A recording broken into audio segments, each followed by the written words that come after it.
Now, we delve into the minds of two prominent figures in the entertainment industry. Michael Uslan and David Uslan have left an indelible mark on the world of film, television, and comics. Michael is known as the father of the modern Batman, and David is a highly accomplished producer and entrepreneur. Our moderator for this session is Hans Franken, global media specialist and consultant. Welcome.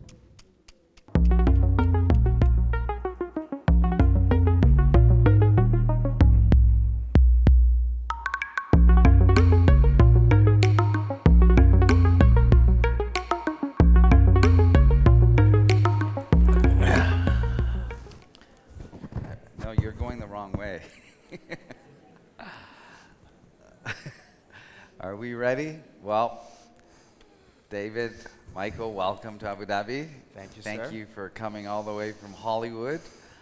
So, as you know, the theme of this year's cultural summit is time, right?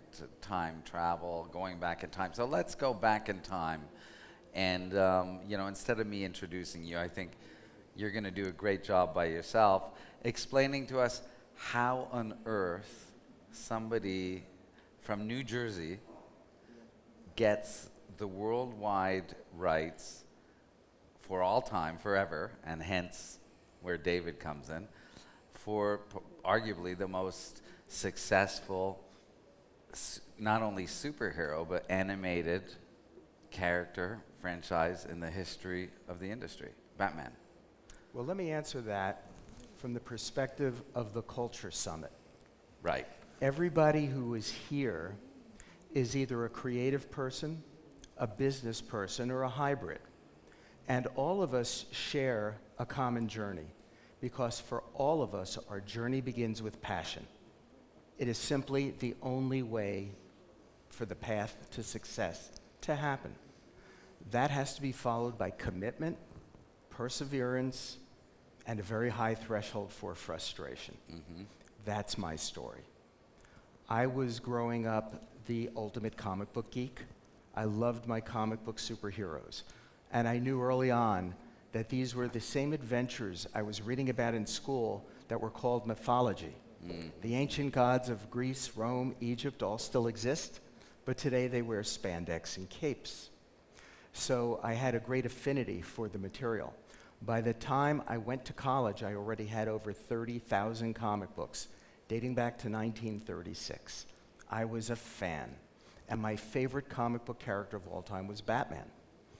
And in 1966, the Batman TV show premiered, and as a fan, I couldn't wait for it to happen, and the night it came on, it hit me that this was a comedy, that the whole world was laughing at Batman. It was a joke. And that, as a Batman fan, just killed me. Mm. So I made a little vow that night. I made a vow that somehow, someday, I would show the world what the original Batman was, created by his creators in 1939 as a dark knight, battling deeply disturbed villains from the shadows. Mm-hmm. And that became my mission, ultimately. When I was still what I would call a kid in my 20s, I raised money privately. I went to the president of DC Comics, which was the publisher of Batman Comics. And what, did you just phone him and say, I want to meet you? No, that actually is an interesting story, because my first path to open a door into an industry where I knew nobody. I had no relatives in the business. I did not come from money. I couldn't buy my way into the business. Mm. So how do you make your dreams come true? So I looked for any opportunity to open that door just a smidgen. And for me, it was when I was in college at Indiana University. In my junior year, they had a special department just for people who had ideas for courses that had never been taught before. And I was able to get the backing of the folklore department on campus. And as a result of that, they okayed me as a 20-year-old teaching the world's first college-accredited course on comic books. Well, when the media heard about that, they covered it extensively. And as a result of that, I got two great phone calls one day, one from Stan Lee, the man who co-created the entire pantheon of Marvel superheroes, and the president of DC Comics, and they flew me to New York City, and they offered me a job and would help pay for the rest of my college education. So I had my foot in the door with the publisher of Batman. And as they came to know me and realized my passion and knowledge base for this character, they had a sense of calm and security when I came to them and said, I want to buy the rights to Batman. I want to make dark and serious Batman movies and show the world the true Batman. And that was how it all began. But the first Batman, so the first Batman film was '89, right? Correct. Michael Keaton. And that was not at all the darkness and the theme that you described that we found in the Christopher Nolan trilogy, The Dark Knight. So how was that green lit when it really wasn't your vision of what that comic, that hero universe should look like? Well, in 1989, that version of Batman was as dark a Batman as the world had ever seen. Right. And what you have to remember, at that moment in time, setting it in the context of its time, the world of comic books was very black and white. Good versus evil, with the Joker as the clown prince of crime. That's the backdrop for the incredible genius of young Tim Burton, the director, who had the vision as to how to make the world's first dark and serious comic book superhero movie. Right. And for Tim, it was to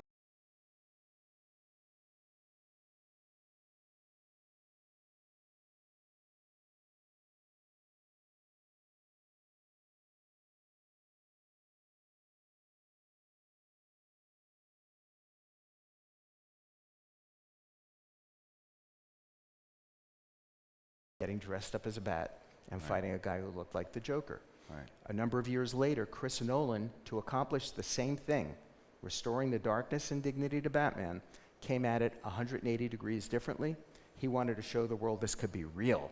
And this was post 9/11. It was a world now that was very gray. It was order versus chaos. And that became the backdrop for the Christopher Nolan genius, as far as I'm concerned, genius trilogy of movies. You mentioned Gotham City. That really, that fictional city is based on Manhattan or New York City, right? Yes. Is it the same with Metropolis, the other DC character that's survived? I say it is. And with Metropolis, just like with Superman, you got the brighter picture of our society. With Batman and Gotham City, you got the darker picture of our society. But I'll say this about both characters. In the end, they're both about hope. And that's the most essential thing. Even if you go back to the ancient days of mythology and you talk about Ulysses or Beowulf, it is still the same theme. It's hope, it's redemption, and it's about people stepping up to the plate, becoming brave heroes, and fighting the demons and dragons of the day. I'm looking at this animated picture. This could be Abu Dhabi right here. Batman in Abu Dhabi or UAE. So the character was created, what was it, 1937? 39. 39. And the first film, 89. So, you know, again, the theme of this thing is journey through time, travel through time. Batman is arguably the most, the single, animated character that has lasted for nearly a century. Him and Superman. Would I be right about that? Yes, you would. And how do They're you the explain? first two. How do you explain that longevity? That's 4 generations of audiences, of film goers. I think it's a multi-part answer. But the first and foremost part of that, and it's the reason why, as we celebrate Batman's 85th anniversary this year, somebody else will be celebrating 85 years from now as well. He's human. Everybody can relate to Batman, to Bruce Wayne. He has no superpowers, and I contend that his greatest superpower is his humanity. And that's incredible when you think about it. It's why I always related to Batman much more than Superman or Spider-Man or the Hulk. Second thing, his origin story. He saw as a young boy his parents murdered before his eyes, and at that moment in time sacrifices his childhood and makes a commitment, a vow that he's going to get all the bad guys. And that is a story so primal that it transcends not only borders but cultures. Right. Third reason, He has the greatest rogues gallery of supervillains in history, Yeah. and inarguably the greatest supervillain ever created in the form of the Joker. Yeah. As Stan Lee once told me, Michael, the secret to successful superheroes is their supervillains, because at the end of the day, it is the supervillains who define the superheroes. Right. And the last thing, the car.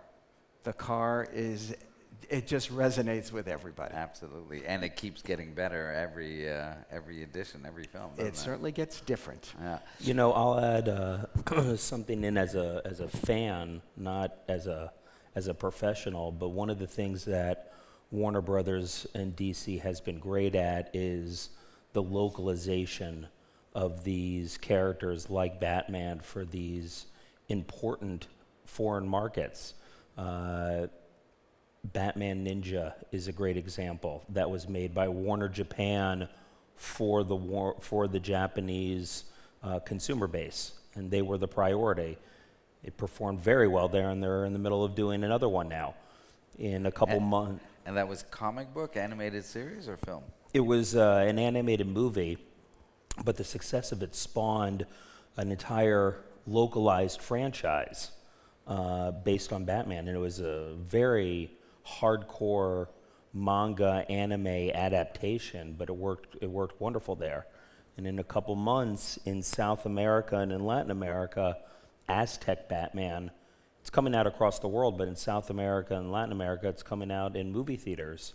And that is the Mesoamerican, South American localization of Batman. And it's going to do very, very well there, I think. And the rest of the world will see it through Max. But being able to localize these important global brands is so important nowadays. And you kind of were saying it jokingly, but I bet you before we know it, there's going to be a number of Warner characters and other great brands around the world that are going to be doing whatever they can to have an impact here in the MENA region and especially in the UAE. Well, we already have Warner Brothers World here, and you know, Batman and Superman are front and center. Fantastic. Gotham City. Yeah, you created saw it. right It's here. really well done, isn't Yeah, it? it is. And so whenever these global franchises are you know, developed and ultimately greenlit and produced, whether it's animated series, film, or animated features, if I'm not mistaken, you're involved in every single one of those permutations. Is that correct? I'm the executive producer of the Batman films, animation, and it has been now a 35-year association since our first movie opened in 1989. And it's great for me because it is my passion in life that I was able to turn into my work. Right. And that has been an incredible, wonderful experience. And because Arkham City is the game, is that right? Arkham Asylum, yes. That's the game. So does the game? Do you cover games as well, or that's separate? That from is you, right? separate, totally separate. Okay. And David, so first film was '89. I mean, that's probably before you were born, or No. not far. No, but some of my, listen, I was 8 years old when that was being made. So I remember the day that I got to experience Pinewood Studios for the first time and seeing virtually the recreation of a giant city on a backlot. It was incredible. That was also the first day I got to ride in the original Batmobile, which I wish I kept and still drive today. Very cool. And this picture is the Lego Movie, 2017, I believe. This is all that you were also exec producer of this, were you? I was, yeah. And this came from Roy Lee and Dan Lin, and featured the voice of Will Arnett, which was spectacular. Yeah. And the Lego Movie changed a lot in Hollywood and in what you could do as an animated movie or as a movie, a different way to look at a franchise. I claim today that the Barbie movie is just as innovative as the Lego Movie was in terms of just opening up people's minds to new and innovative way to present material you normally would not consider. Well, you know, I have to admit, you know, because as you know, I worked for a Hollywood studio for a decade, and if somebody had pitched us we're going to make a movie based on Lego. It's like, what are you talking about? How does that even work? But you see this movie, and the story is unbelievable. It really is, and it worked. What did this thing do? 400 million at the box office or something? It was a tremendous success, It was and huge. two of the young geniuses involved in that were Chris Miller and Phil Lord, who ultimately went on to into the Spideyverse. I mean, they've done incredible work. I'm so fortunate in my 48-year career to have been associated, to have worked on projects with people I actually consider to be creative geniuses. And at this point, there's about 8 of them over these 48 years. It's really an honor to have been in a situation like that. Right. So, when the Barbie movie was released last year, the biggest movie of last year, $1.5 billion box office, they generated 100 different franchises for Mattel. Mattel, who licensed the property to Warner Brothers, right? Mm-hmm. Who is, yeah. Is it the same formula with Batman and like something like Lego movie? I'll give you one good example. When I was growing up, there was one Batman merchandising line, and that was based on the comic books. Today, if you wanted to get Batman party goods or Batman this or that, there's Batman comic books, there's the Batman movie version, there's the Batman animated version, there's the Batman Lego version. Today you might have one category of merchandising that might have 5 different interpretations of Batman represented. So it's a way to really, truly expand a franchise and expand a brand. And at the end of the day, this is very much about global branded franchises. So what generates more, the box office, the TV rights, or the license fees? Or the gaming. But that's not your that's not your Merchandising. part of the No, empire. no, correct.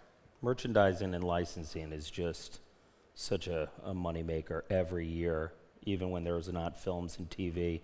We were just talking about it before. It's, grossing over $1 billion a year, even when there isn't a film or a TV show out.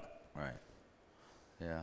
And so, David, you're carrying on your dad's legacy and continuing the business, growing the business. And one of the ways you're growing it is traveling to many, markets in the world. Japan, you mentioned, and you've just spent a long time, quite a bit of time in the Middle East.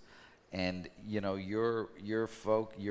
of your objectives is to globalize the brand within different markets and even different formats.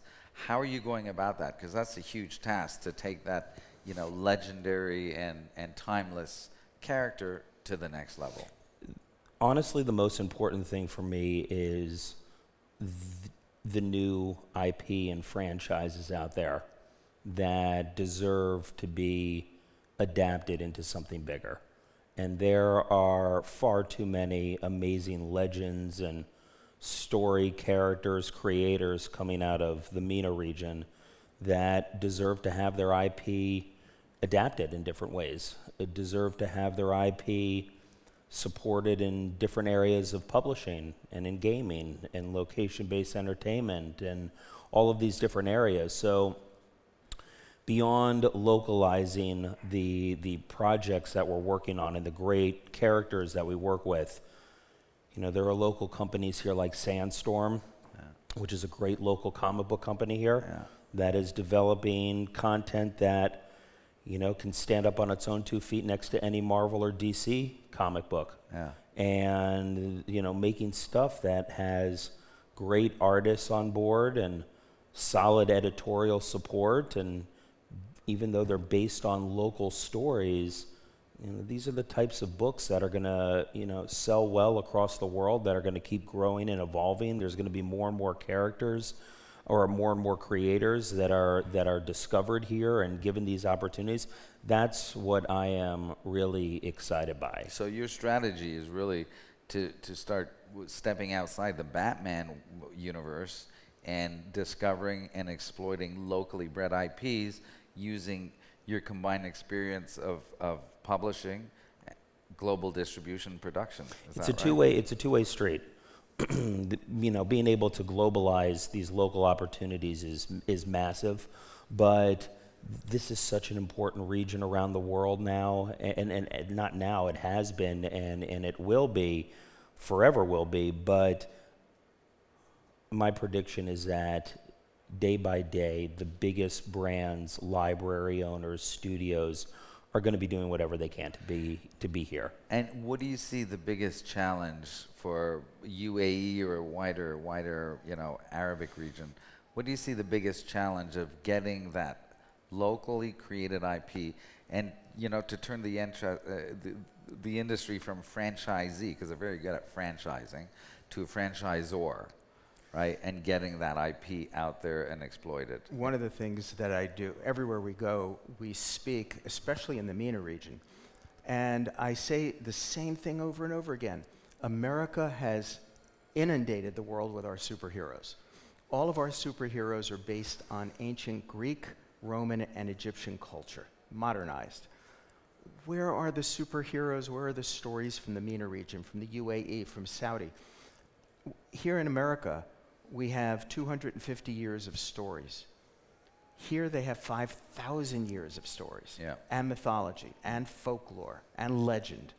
And but it has to be an authentic voice. It can't be Hollywood imposing itself on your culture. It has to come here authentically from writers who are here. And that's one of the things that we are looking for, that we are calling for.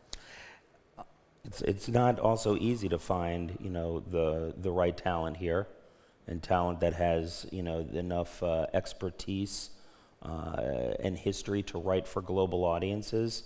It's hard anywhere in the world to write for global audiences, I think, and that's why we're also looking to bring in partners, other talent that we work with that we know because they're close with the family, but that are great collaborators, and they're great educators, and they're people that could come in and work with local talent and help them evolve, and help these local businesses, like animation as an example, help the industry evolve. And I think it's going to take that collaboration to keep things going. But it's already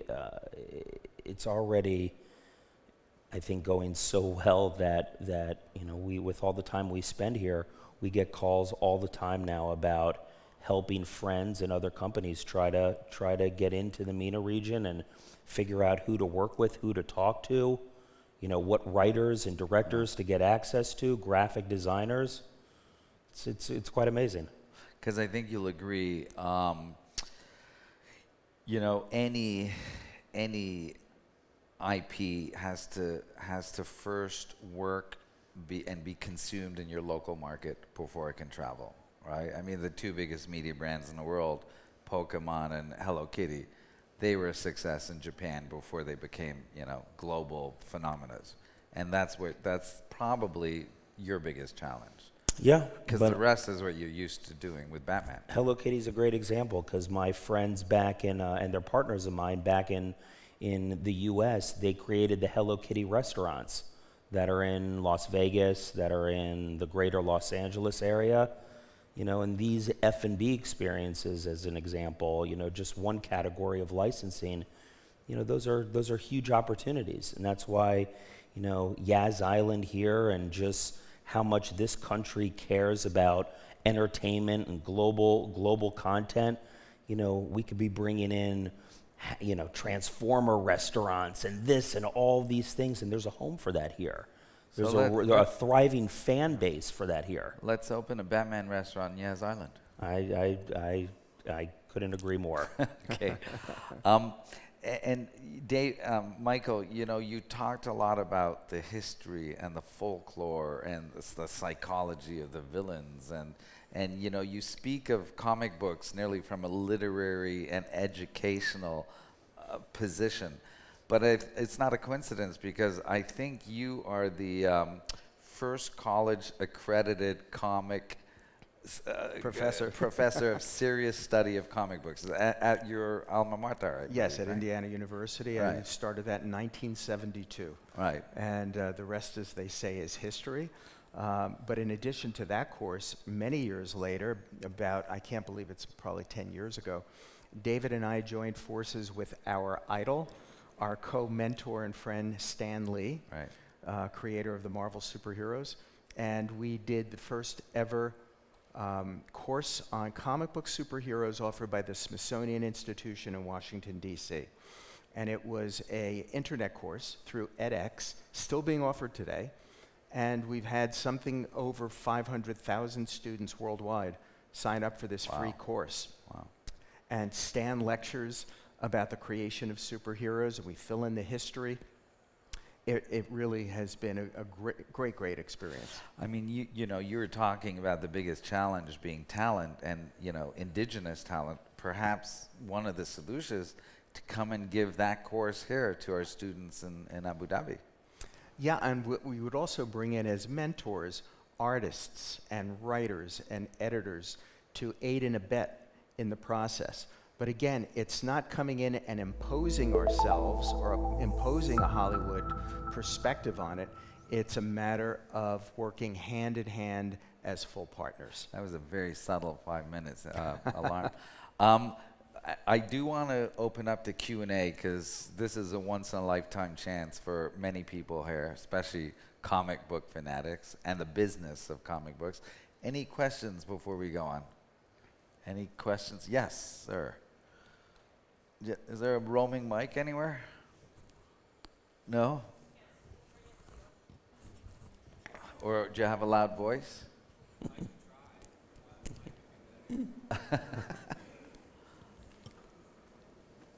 And then after this question, I want to talk about what's coming up. And you know what I'm talking about. Yes, sir. Hi, my name is Sam. I'm a writer and a filmmaker in New York. And I was talking with my friends earlier about how there seems to be a moment happening in the American film scene where we're taking, you know, really good IP. I mean, the thing that we're talking about the most, we were talking about was there's the Avatar, The Last Airbender show being made into a movie again, and nobody really wanted it the first time, definitely didn't want it the second time. And it's becoming frustrating how there's IP like that, or the Batman or whatever, all these fantastic American IPs that are being turned into these you know, cash grabs. I think the latest Batman movie was one of the only ones recently that I actually really enjoyed. But we're wondering, you know, what can be done to create new ideas, new things like Avatar: Last Airbender, which came out of nowhere and inspired an entire generation of people to get into television writing and animation, whatever. That it doesn't really feel like that's happening right now. So what can be done to, you know, inspire people and also empower them to create new ideas that, you know, create new cultures rather than trying to just recycle older ideas?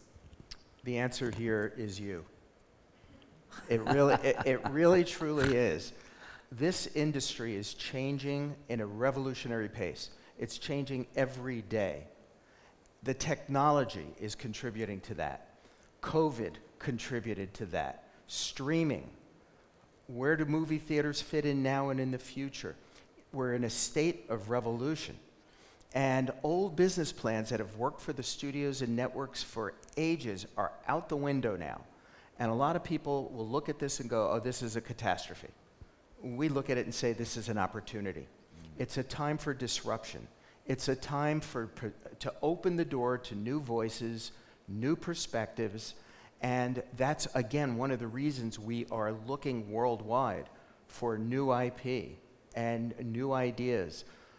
It's critically important. The worst thing we could do is oversaturate a market with cookie-cutter movies and TV and animation that just seems repetitive one after the other. We have to continue to push the envelope. And the only way we're going to do that is with young filmmakers who think differently, who are willing to be daring and bold, and that will shake the rafters of the business people, the financial people, who are in a state of disarray at this particular point in time. It really is time for the next generation. Marvel burnout is a real thing, right? I mean, who would have thought the last 3 Marvel movies would be, you know, huge flops, not just... So we have 1 minute left. I will also tell you, though, real quick, that there are more opportunities now than ever to get your content out there. And you look at, as an example, the audio divisions of the bigger studios. You look at the publishing-related opportunities, what's happening in areas like webtoons, which are the biggest comics in the world now. You look at what's happening on, through social media and all these different things. You have the ability to get your content seen more than any other time in I think, in human existence. And that's where people are looking now. They're looking at these non-traditional ways for cool stuff. You'd be shocked at how many of the big TV series that are coming and films are based on podcasts. So, there are all these different areas that should be taken advantage of, and a lot of them are far less saturated, get far less people knocking on those doors than they do in these traditional routes. So it's something why I tell everybody that I talk to, got to pay attention on where all these different trends are going and make sure that you're taking advantage of all of them. It's like the Academy Awards. Yeah. Music's on, time's up. But Michael and David will be sticking around in the lobby if you have any more questions or want their autographs. Are you charging today? No, you're free. No, right? free of You're charge. fine. Okay. Free of charge. Thank you very much, everybody. Thank you. Thank you, Hans, and thank you to our panelists. Fascinating conversation.